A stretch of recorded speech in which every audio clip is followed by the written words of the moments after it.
Beneath the artificial illumination of the lecture hall, a group of alien students sat in a semicircle, their gazes fixed on the entrance. The Intergalactic Institute of Advanced Studies was known for challenging its students, no matter their origin, but today a particular anticipation hung in the air. They were about to meet their new instructor, a human. Zerka, a four-armed tank, crossed her armored chest, muttering about the anticipated waste of time. Her species prided itself on intellectual prowess and evolutionary superiority. Beside her, Avak, a Korin whose shimmering skin reflected his emotions, chuckled, his iridescent scales a relaxed blue. He wagered the human wouldn't last 2 cycles. Across the room, THCS, a Zoroi with delicate, insect-like antennae, clicked its mandibles in annoyance, dismissing human problem-solving as rudimentary. The Zoroi was certain any assigned homework would be as trivial as human art. The door hissed open, and Professor Caldwell entered. Unlike other professors who favored grand entrances, levitating, glowing, or announcing themselves telepathically, she simply walked in. No fanfare, no spectacle, just a human in a plain black suit, holding a data pad. Silence filled the room as she walked to the front. Some students blinked in confusion, others exchanged amused glances, but none spoke. Professor Caldwell briefly scanned the room, her gaze lingering momentarily on each species. She placed her data pad down and smiled, a disconcerting confidence in her eyes. "I see we have quite the group here today," she said, her voice clear and unassuming. The students anticipated an explanation of her credentials, or a list of accomplishments justifying her presence, but none came. She simply began the lesson. "Before we begin, I'd like to understand your perspectives," Caldwell stated, looking at Zerka. "What do you know about human problem-solving?" Zerka scoffed, stating humans lacked the advanced cognitive frameworks of other species present, their thinking linear at best. The professor raised an eyebrow, nodding as if this was expected. "Interesting," she said casually. "And the rest of you? Care to share?"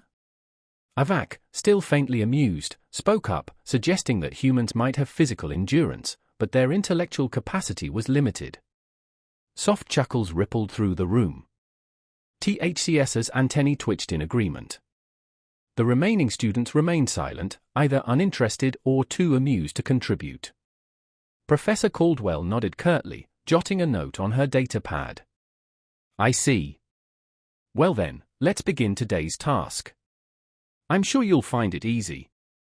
Her calm delivery of the word easies made a few students shift uneasily, though none would acknowledge it. "Humans," Caldwell began, "may seem simple, yes, but often the simplest things are the most challenging to grasp when overcomplicated. Let's test that theory, shall we?" The students exchanged glances, only half listening, eager to demonstrate their intellectual superiority. They were, after all, some of the brightest minds of their respective species. How could a human possibly challenge them? Professor Caldwell tapped her data pad, and a holographic image appeared, a simple geometric pattern, a triangle surrounded by interconnected lines, shapes, and numbers. To a human, it might have looked like an ordinary puzzle, but it was deceptively complex. "This," she said, gesturing to the projection, "is your task for the week. Solve this pattern and submit your results. The deadline is in 5 Earth days. Questions?" The room remained silent, not because the task seemed daunting, but because the students didn't take it seriously. Zerka rolled her eyes, and Avak's scales rippled with amusement. THCS, barely concealing its disdain, clicked its mandibles and spoke. "This is child's play," it said, antennae swaying in disbelief. "You expect us to spend 5 cycles on this? We can finish it before this class is over." Caldwell simply smiled. "Is that so?" Zerka leaned back, arms crossed, observing the pattern. "It's too basic. The shapes, the angles, it's a simple visual logic problem easily processed by a Chank. We excel at spatial reasoning." Avak added, oozing confidence, that he'd seen more complex puzzles in his species' preschool tests. 5 days was absurd, he'd be done by that evening. Caldwell remained unfazed by their arrogance. "If that's how you feel, then by all means, submit your solutions early. I look forward to your results. She turned to the hologram, enlarging the image with a flick of her finger. This is a basic representation, but the underlying structure has many layers. You'll need to think beyond the obvious. Another round of condescending glances passed between the students. Think beyond the obvious? These students had faced far greater challenges. What could a simple pattern possibly teach them? Before anyone could respond, the bell chimed, ending the lesson. Caldwell gathered her things, pausing at the door. Remember, 5 Earth days. I look forward to seeing what you come up with. She glanced back, a hint of mischief in her eyes. Don't overthink it. The door slid shut, leaving the students in a state of amused disbelief. Following the lecture, the alien students dispersed, each certain of their swift victory over the seemingly trivial homework. Zerka, confident in her Tiank spatial reasoning, retreated to her dormitory and set to work. Within a couple of hours, she believed she'd cracked the code, inputting the solution into her terminal. A jarring red alert flashed, error. Solution rejected. Zerka, taken aback, rechecked her work. No errors. She tried again, tweaking variables, only to be met with the same frustrating message. Meanwhile, Avak, in his own quarters, initially approached the puzzle with relaxed amusement. He assumed the human professor had overlooked some interdimensional aspect, something a Corin's advanced neural processing could easily uncover. He factored in temporal and spatial fluctuations, incorporating complex quantum physics principles from his home world. Upon submitting his solution, the same error message glared back. Avak's scales shifted to a shade of purple indicative of mounting annoyance. Impossible. He ran the numbers again, convinced there must be a system malfunction. Across the institute, THCS, armed with its Zoroi processing implant, attacked the problem with characteristic speed and precision. Hours flew by, with THCS generating and discarding solutions at a dizzying pace. Each attempt ended with the same demoralizing error. Solution rejected. The puzzle's deceptive simplicity began to grate on THCS's nerves. Its processors, typically cool and efficient, began to overheat from the sheer volume of calculations. By the third day, a wave of panic began to ripple through the student body. Avak's usual vibrant scales had dulled to a dark red, reflecting his rising frustration and sleep deprivation. He tried every permutation, every dimensional adjustment, and still nothing. Zerka, equally agitated, abandoned her workstation and took to pacing the halls, muttering equations and theories in a desperate attempt to find a flaw in her logic. THCS, mortified by its continued failure, locked itself away, its antennae twitching erratically. The quiet Zin, however, had taken a different approach. Instead of brute force calculations, L spent the initial days simply observing the puzzle, its 5 eyes blinking slowly. On the third day, L noticed a subtle shift in the pattern, as if it were reacting to the inputs, but not in a way that aligned with conventional logic. A disconcerting thought began to form in L's mind, perhaps the humans weren't relying on pure logic at all. Could there be an element of intuition, something beyond calculation, that the others were missing? Even with this nascent understanding, L hesitated, unsure how to proceed. On the 4th day, the once confident students were a collective mess of exhaustion and mounting dread. Whispers of doubt replaced the earlier boasts of swift completion. What if we can't solve it? Avak confided in Zerka, his scales now a sickly grey. Zerka, though outwardly dismissive, couldn't entirely quell her own growing anxiety. They were running out of time. By the 5th day, the atmosphere in the institute was palpably tense. The students, their initial arrogance replaced by anxiety and disbelief, trudged back to the lecture hall. As they waited for Professor Caldwell, hushed admissions of defeat filled the air. Avak confessed to Zerka he'd exhausted every possible approach. Zerka, her forearms tense, echoed his frustration. THCS remained silent, its normally vibrant antennae drooping. L, as always, observed quietly. Professor Caldwell nodded curtly, making a quick note on her datapad. I see. Well then, let's move on to today's exercise. I'm confident you'll all find it quite straightforward. The casual way she uttered the word straightforward caused a few of the students to fidget nervously, although none would acknowledge their unease. Humans, Caldwell began, may appear uncomplicated, yes, but often the most uncomplicated concepts are the hardest to comprehend when one overcomplicates them. Let's put that to the test, shall we? The students exchanged quick looks, still somewhat inattentive, but each eager to showcase their intellectual prowess. After all, they represented some of the sharpest minds from their respective worlds. How could a mere human present any sort of a challenge? Professor Caldwell touched her data pad, and a holographic projection shimmered into existence in the center of the room. It displayed a seemingly simple geometric design, a triangle nestled amongst a network of interconnected lines, shapes, and numerical figures.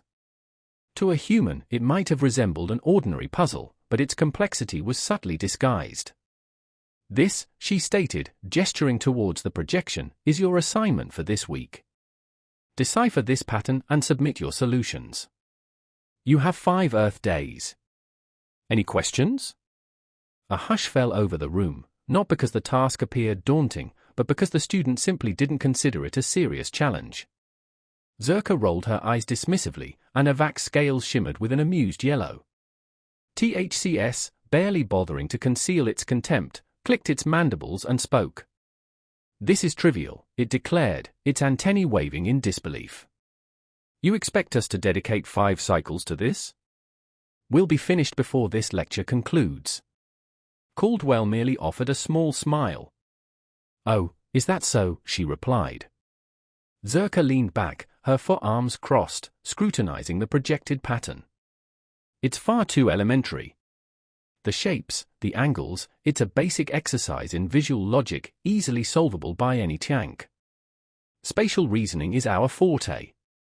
Avak chimed in, his tone brimming with confidence, stating that he had encountered far more intricate puzzles in his species' preschool curriculum. 5 days was preposterous, he predicted he'd be finished by that very evening. Caldwell remained completely unperturbed by their arrogance. If that's your assessment, she responded calmly, then by all means, feel free to submit your solutions ahead of schedule. I eagerly await your findings. She turned back to the hologram, enlarging the image with a flick of her finger. This is a basic representation, she explained, but the underlying framework is multi-layered. You'll need to consider possibilities that go beyond the immediately apparent. Another wave of condescending glances rippled through the assembled students. Think beyond the obvious? These students had grappled with far more demanding intellectual challenges.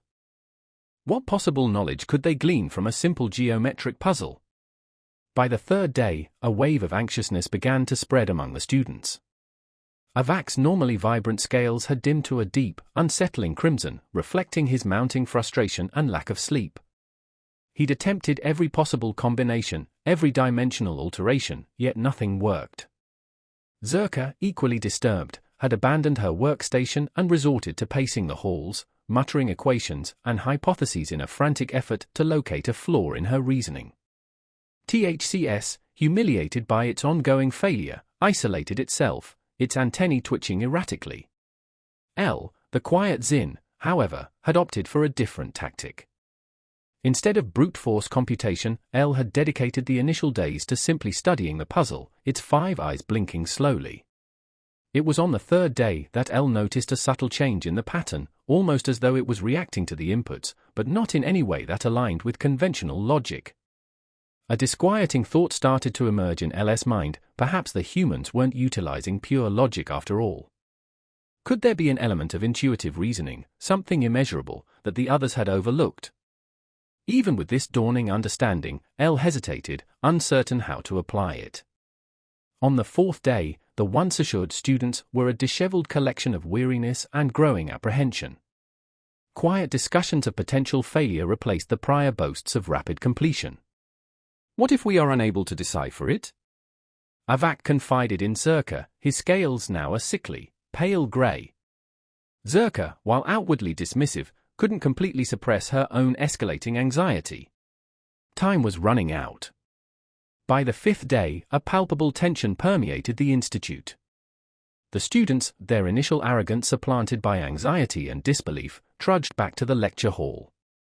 While they waited for Professor Caldwell, hushed confessions of defeat filled the air. Avak admitted to Zerka that he had explored every conceivable method. Zerka, her forearms rigid, echoed his feelings of frustration. THCS remained silent, its normally vibrant antennae drooping listlessly. Elle, as always, observed the scene quietly. Professor Caldwell entered the room, her demeanor as composed as ever. Her gaze swept over the assembled students, acknowledging the palpable change in their collective mood, but she offered no comment. Instead, she simply placed her data pad on the lectern, a subtle gesture that seemed to amplify the silence in the room. "Good morning," she began, her voice clear and even. "I trust you've all been giving some thought to our last assignment?" A few mumbled responses were the only sounds in the otherwise silent hall. No one dared to speak up, their earlier confidence thoroughly shattered. Professor Caldwell's smile, though faint, held a knowing quality. "That's perfectly understandable," she said smoothly. "I didn't expect any of you to solve it immediately. In fact," she paused, her eyes twinkling slightly, "I knew most of you wouldn't."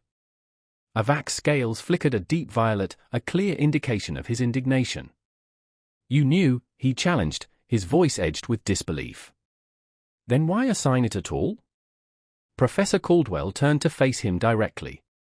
"To illustrate a point," she replied calmly.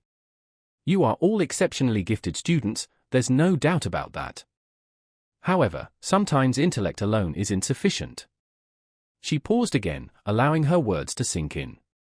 "Humans," she continued, "we've had to adapt. Our environment hasn't always been accommodating. We come from what you might call a death world, harsh conditions, predators, constant uncertainty. Our strength isn't just in how we think, but in how we approach problems. We don't always rely on logic alone. Sometimes we rely on instinct, on creativity, on what you might consider irrational thinking." Zerka shifted in her seat, her forearms now folded tightly across her armored chest. "So," she said slowly, "the lesson wasn't the puzzle itself, it was us?" Professor Caldwell nodded. "Precisely," she affirmed. "The puzzle wasn't about finding the correct solution. It was about demonstrating that sometimes the correct solution doesn't come from the tools you already possess. It comes from altering your way of thinking." Professor Caldwell's smile broadened slightly. "I see. It appears our easy's task wasn't quite so easy after all." Zerka, her patience finally wearing thin, voiced the collective frustration. "What is this puzzle? The numbers don't align, the shapes are contradictory. We've exhausted every possible approach." Her forearms gestured emphatically, as if pleading with the professor to reveal some hidden trick. Avak echoed Zerka's sentiment, his scales flashing a deep violet hue of annoyance. "It's illogical. We've employed advanced theories from our home worlds, quantum dimensions, multiversal physics, hyperspatial analysis, and yet, we've met with failure. This assignment is beyond our capabilities." Caldwell calmly interjected, her voice now carrying a note of seriousness. "Perhaps it isn't the puzzle that's flawed, but your method of approaching it." A hush fell over the room. "What do you mean?" THCS buzzed, its voice revealing a blend of curiosity and irritation. "We utilized every known method." "Precisely," Caldwell responded, nodding as she paced before them. "You applied your methods, the very methods that have served you well in the past, the established frameworks your species have perfected. However, this exercise isn't about advanced dimensional theory, or quantum calculations, or even spatial reasoning." The students exchanged puzzled glances. Caldwell tapped her data pad, projecting the puzzle once more. "This puzzle, from a human perspective, is about something entirely different. It's about recognizing patterns, yes, but not merely the obvious ones. It's about discerning when to deviate from logic, when to abandon rigid systems and employ something else." Elle blinked its 5 eyes, fixated on Caldwell, anticipating the words it knew were coming. "The human mind," Caldwell continued, "doesn't operate solely on logic. It integrates intuition, creativity, lateral thinking. Sometimes, it's not about what's presented before you, but what's absent. Humans are accustomed to ambiguity, to navigating the unknown. That's why this puzzle presents such a challenge. You are all exceptionally bright in your respective fields, but you rely too heavily on what you know. You haven't allowed yourselves to consider what's possible star. Zerka's arms tensed. So, you're suggesting we should have resorted to guesswork? Thrown out random solutions? Caldwell shook her head. No. I'm suggesting you should have entertained perspectives beyond pure logic. Sometimes the simplest concepts are the most difficult to grasp because we attempt to force them into frameworks where they don't belong. You were all searching for the most complex solution, when in reality, the answer was quite straightforward. A wave of disbelief washed over the room. Straightforward? Avak murmured incredulously. How can something so perplexing be straightforward? Caldwell gestured towards the holographic projection. You were attempting to solve a human problem with non-human minds. That's precisely why you couldn't solve it. Your brilliance became your limitation. Silence descended upon the lecture hall as the students processed this revelation. The notion that their intelligence, their meticulously honed reasoning abilities, had been their downfall was a bitter pill to swallow. Finally, THCS, its voice barely a whisper, spoke what the others were too proud to admit: we underestimated you. Caldwell nodded. You did. But that's perfectly understandable. Every species has its strengths, and its blind spots. Avak's scales shifted to a more neutral shade. So, we failed? Did you? Caldwell countered, a gentle smile returning to her face. You've learned something that most students here take years to grasp. Sometimes, it's not about how intelligent you are, it's about how adaptable your thinking can be. In that sense, you haven't failed, you've adapted. Zerka looked at the holographic puzzle, then back at Caldwell. But we never actually solved it. Professor Caldwell shrugged slightly. Not all lessons come with clear-cut solutions. Sometimes the value lies in the struggle itself. With that, she deactivated the hologram and retrieved her data pad. Class dismissed. As the students filed out of the lecture hall, a strange quiet settled over the Intergalactic Institute. The usual boisterous debates and intellectual sparring were replaced with hushed conversations and contemplative silences. Zerka, typically brimming with Tiank self-assurance, found herself drawn to the physical training facilities, pounding away at reinforced targets with a renewed intensity. The frustration of being stumped by a seemingly simple human puzzle was a bitter pill to swallow, especially for a species that prided itself on its spatial reasoning. Every strike, every resounding clang against the metal, was a testament to her inner turmoil.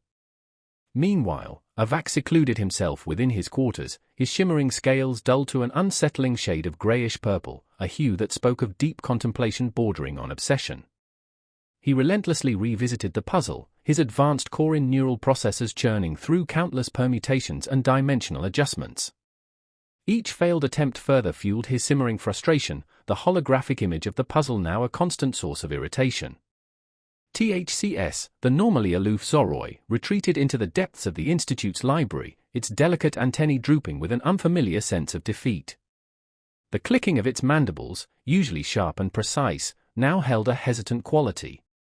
It immersed itself in human texts, delving into the intricacies of philosophy and psychology, desperately seeking some insight into the human mind that had so thoroughly outwitted it.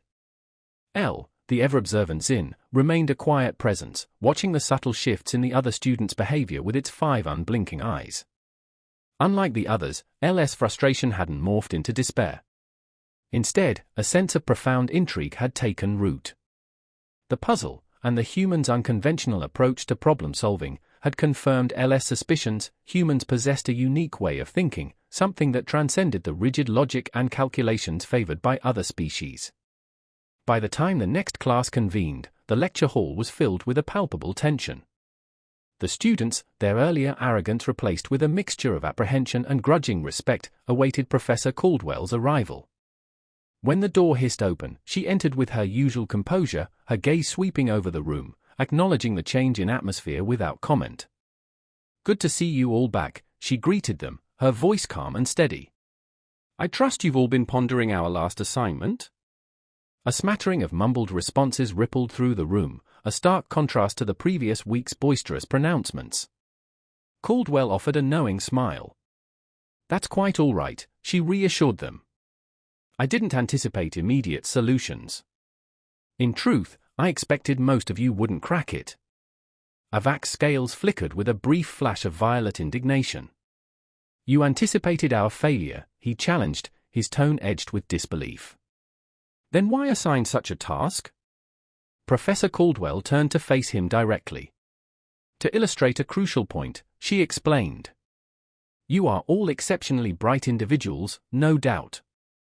However, intellect alone sometimes proves insufficient.